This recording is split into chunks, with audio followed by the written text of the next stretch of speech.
Assalamualaikum warahmatullahi wabarakatuh. Selamat sore dan salam sejahtera bagi kita semua.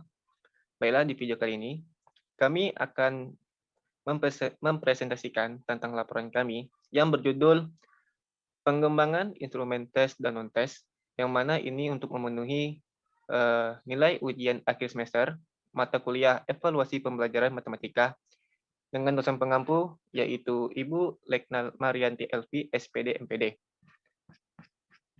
Kami dari kelompok 3 yang terdiri dari saya sendiri Dani Asinoviansyah dengan NIM 230-220 dan rekan saya Raja Muhammad Fadli Rinaldi dengan NIM 230-232.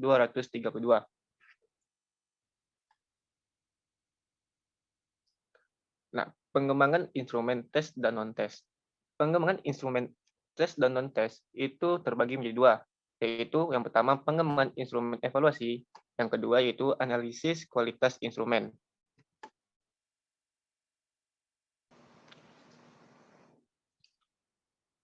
Nah, yang pertama yaitu tentang pengembangan instrumen evaluasi. Pengembangan instrumen evaluasi ini terbagi menjadi dua lagi. Yang pertama yaitu tentang teori pengembangan instrumen dan yang keduanya itu tentang fungsi pengembangan instrumen. Nah, teori pengembangan instrumen itu ialah suatu alat atau instrumen merupakan suatu yang dapat digunakan untuk mempermudah seseorang dalam melaksanakan tugas untuk mencapai suatu tujuan dengan lebih efektif dan efisien. Sedangkan istilah evaluasi itu merupakan suatu proses untuk memperoleh kualitas tertentu, terutama yang berkenan dengan nilai dan arti. Sedangkan menurut istilah yang lain, memiliki maksud yang hampir sama dengan evaluasi adalah penilaian atau asesmen dan pengukuran. Sedangkan secara sederhananya, itu ialah penilaian dan pengukuran merupakan komponen yang ada dalam ruang lingkup evaluasi, di mana penilaian merupakan proses berkesinambungan untuk mengumpulkan informasi-informasi, sedangkan pengukuran itu lebih khusus mengumpulkan informasi yang bersifat kuantitatif atas sesuatu. Sehingga dapat diartikan dari instrumen evaluasi adalah suatu yang mempermudahkan pihak-pihak tertentu untuk memperoleh kualitas atas suatu objek dengan menggunakan suatu instrumen. Dan yang kedua itu fungsi pengembangan instrumen. Nah, pengembangan instrumen, penelitian memiliki fungsi untuk mengembangkan keberhasilan siswa. Pengembangan instrumen ini memegang peranan penting. Nah, melalui pengembangan instrumen ini, guru atau peneliti dapat menentukan apakah siswa yang diajarkan sudah memiliki kompetensi yang telah dikembangkan sesuai dengan peningkatan kompetensi secara bertahap.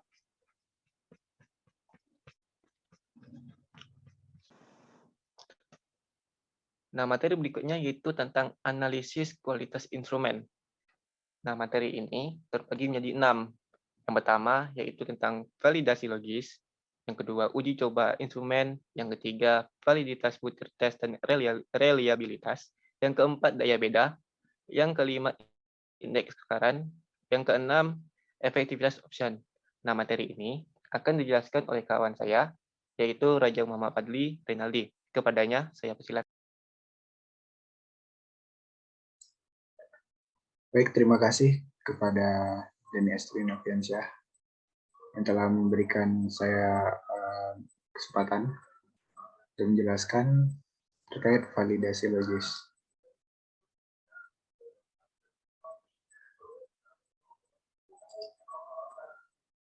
Baiklah, di dalam validasi logis ini kita akan membahas tentang validasi yang dianukan oleh validator.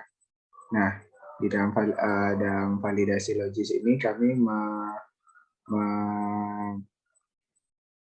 meminta dua guru, yaitu dari berbeda sekolah, ya, dari guru A dan guru B. Dari hasil validasi oleh validator kedua guru tadi, untuk angket, pengisian angket belum sesuai dengan skala Likert dan penulisan belum sesuai dengan EYD. Dan untuk wawancara, itu aspek yang dibuat belum sesuai dan jelas dengan tujuan pembuatan pedoman wawancara. Kemudian penulisan belum sesuai dengan EED. Untuk aspek-aspek yang lain itu sudah sesuai. Baiklah, selanjutnya uji coba instrumen. Nah, pada uji coba instrumen ini kami menguji cobakan sebanyak 21 testi yang dibagi menjadi 10 testi dari kelas offline dan 11 testi itu dari kelas online. Yang mana kelas offline ini 10 testi dari sekolah. Yang kelas online itu 11 testi itu terdiri dari 3 testi dari Anambas, 1 testi dari Tanjung Pinang, 3 testi dari Jawa Timur, 1 testi dari Bengkulu, 1 testi dari Bintan, 1 testi dari Demak, dan 1 testi dari Riau. Nah, untuk masalahnya ini berbeda-beda. Untuk di kelas offline itu karena kami diberikan waktu itu pada saat pulang sekolah, maka anak tersebut tidak bisa fokus dan orang tuanya menunggu di depan pagar sehingga membuat anak tersebut tidak fokus dalam pengerjaannya. Dan untuk di kelas online masalahnya itu hanya saja untuk mengatur waktunya. Waktu pengerjaan itu tidak sangat dapat kami kontrol karena saat dikontak pada saat sudah habis waktunya itu agak susah. Baik, selanjutnya itu ini adalah uji coba instrumen hasil-hasilnya. Dari 21 testi kami mengambil 20 yang terbaik. Dan ini adalah rekapan nilainya. Baik, selanjutnya itu adalah validitas butir tes. Nah, pada validitas butir tes ini kami memvalidasi butir tes kami apakah dia valid atau invalid. Nah, pada hasil butir tes pilihan ganda ini terdapat beberapa soal yang invalid. Ini dikarenakan para testi tidak dapat memahami butir tes yang diberikan dan juga nilai korelasi T itu kurang dari T tabel. Jadi di sini untuk nomor 1 dan juga kami juga menggunakan untuk validitas butir tes ini kami menggunakan aplikasi SPSS. Nah, jadi untuk pilihan ganda untuk nomor 1 output SPSS-nya 0,139. Untuk kriteria pengambilan keputusannya itu kami konsultasikan dengan uji T dengan T kurang dari 0,05. Sehingga untuk soal nomor 1 itu invalid. Untuk nomor 2 tidak terbaca, output SPS-nya tidak terbaca, maka hasilnya itu adalah invalid. Untuk yang nomor 3 itu 0,011, maka hasilnya itu valid. Dan seterusnya hingga nomor 4 itu valid. Untuk nomor 5 0,062, karena itu di atas dari 0,05 maka itu invalid. Selanjutnya nomor 6 sampai nomor 8 itu valid karena di bawah 0,05. Dan selanjutnya nomor 9 sampai 10 itu invalid. Baik, untuk validitas butir tes uraian itu untuk soal nomor 1 itu invalid karena output SPSS-nya 0,22. Yang selanjutnya nomor 2 hingga nomor 10 itu valid karena output SPSS-nya itu di bawah 0,05. Baik, selanjutnya itu reliabilitas. Nah, reliabilitas ini kami juga menggunakan aplikasi SPSS. Dari penafsiran besar reliabilitas menggunakan klasifikasi sebagai berikut ya. Jadi kalau R itu lebih besar daripada 0,00 dan kurang dari sama dengan 0,20, maka reliabilitas tes sangat rendah. Kalau misalnya R-nya itu lebih dari 0,20 dan kurang dari sama dengan 0,40, maka reliabilitas tes rendah. Untuk R lebih besar daripada 0,40 dan kurang dari sama dengan 0,60, maka reliabilitas tes cukup tinggi. Selanjutnya untuk R lebih besar daripada 0,60 dan kurang dari sama dengan 0,80, maka reliabilitas tes tinggi. Untuk R lebih besar daripada 0,80 dan kurang dari sama dengan 1,00, maka reliabilitas tes sangat tinggi. Nah, untuk pilihan ganda, output SPSS-nya itu 0,627. Sehingga ini tergolong reliabilitas tes tinggi. Baiklah, selanjutnya reliabilitas untuk uraian. Nah, menurut output SPSS ini menghasilkan 0,826. Maka ini dikategorikan reliabilitas tes sangat tinggi. Selanjutnya itu adalah daya beda. Nah, untuk daya beda, untuk menghitung daya beda kami juga menggunakan aplikasi SPSS. Jadi, untuk klasifikasi daya bedanya itu untuk R lebih besar dari 0,00 kurang dari sama dengan 0,20, maka tergolong butir tes jelek. Untuk R lebih besar daripada 0,20 dan kurang dari sama dengan 0,40, butir tes cukup.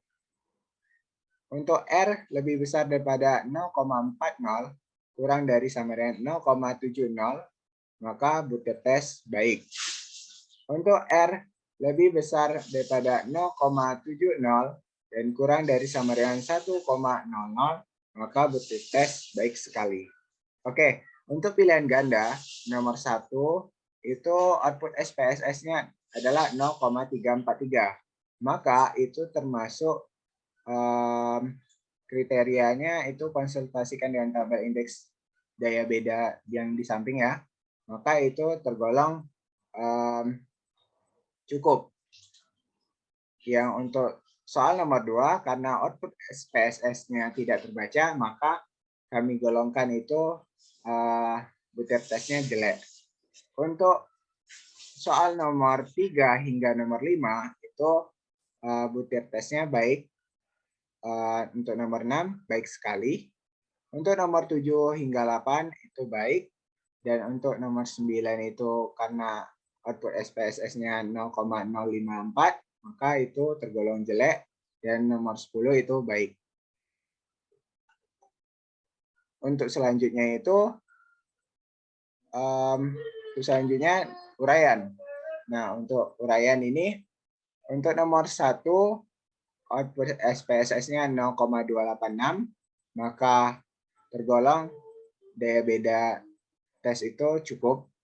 Nomor 2 itu hingga nomor 3 itu tergolong baik. Nomor 4 itu tergolong baik. Nomor 5 tergolong baik. Nomor 6 hingga 7 tergolong baik sekali. Untuk nomor 8 itu baik. Nomor 9 daya bedanya baik sekali. Dan nomor 10 itu baik sekali. Baik, selanjutnya itu indeks kesukaran. Nah, di indeks kesukaran ini kami juga menggunakan aplikasi SPSS ya. Jadi di sini klasifikasi indeks kesukarannya itu adalah untuk indeks kesukaran lebih dari 0,70 itu tergolong mudah. Untuk indeks kesukaran lebih besar daripada sama dengan 0,30 dan kurang dari 0,70, maka tergolong sedang. Untuk indeks kesukaran kurang dari 0,30, maka itu tergolong sukar. Nah, untuk pilihan ganda nomor 1 itu tergolong mudah. Untuk nomor 2 hingga nomor 5 itu tergolong mudah. Dan untuk nomor 6 itu tergolong sedang. Untuk nomor 7 hingga 10 indeks kesukarannya tergolong mudah. Baik, selanjutnya itu adalah indeks kesukaran dari uraian. Nah, untuk uraian ini sangat bervariasi ya, karena ada yang mudah, ada yang sedang, ada yang sukar juga. Oke, untuk nomor 1 hingga nomor 2 itu tergolong mudah. Untuk nomor 3 itu tergolong sedang. Untuk nomor 4 indeks kesukarannya sangat sukar. Untuk nomor 5 itu indeks kesukarannya sedang. Dan untuk nomor 6 hingga nomor 10 itu indeks kesukarannya mudah. Baik, selanjutnya itu adalah efektivitas option. Nah, untuk efektivitas option kami menggunakan aplikasi Excel. Oke. Nah, di sini efektivitas option ini adalah nama lainnya itu option pengecoh. Jadi apakah option itu dapat dijadikan option pengecoh atau tidak, seperti itu ya. Nah, untuk soal nomor 1, option pengecohnya itu yang dapat diterima itu adalah C sama D. Untuk soal nomor 2, yang dapat diterima itu adalah option A. Untuk soal nomor 3, yang dapat diterima itu option B, C, D. Dan seterusnya hingga nomor 4, dan seterusnya hingga nomor 10. Dapat dilihat di tabel. Nah, kenapa ini bisa ditolak ada diterima juga? Karena kalau yang ditolak itu berarti tidak ada satupun siswa yang menjawab option tersebut. Hingga efektivitas option atau option pengecoh ini ditolak karena tidak dapat mengecoh siswa. Oke, selanjutnya saya kembalikan kepada moderator. Baiklah, terima kasih kepada Raja Muhammad Fadli Renaldi. Nah, jadi kesimpulannya yaitu hasil validitas instrumen tes itu terbagi menjadi 2. Yang pertama jadi pilihan ganda dan uraian. Nah, pada validitas butir tes pilihan ganda itu terdapat 5 butir tes yang valid dan 5 butir tes yang invalid. Lalu sedangkan pada validitas butir tes yang uraian itu terdapat 9 butir tes yang valid dan 1 butir tes yang invalid.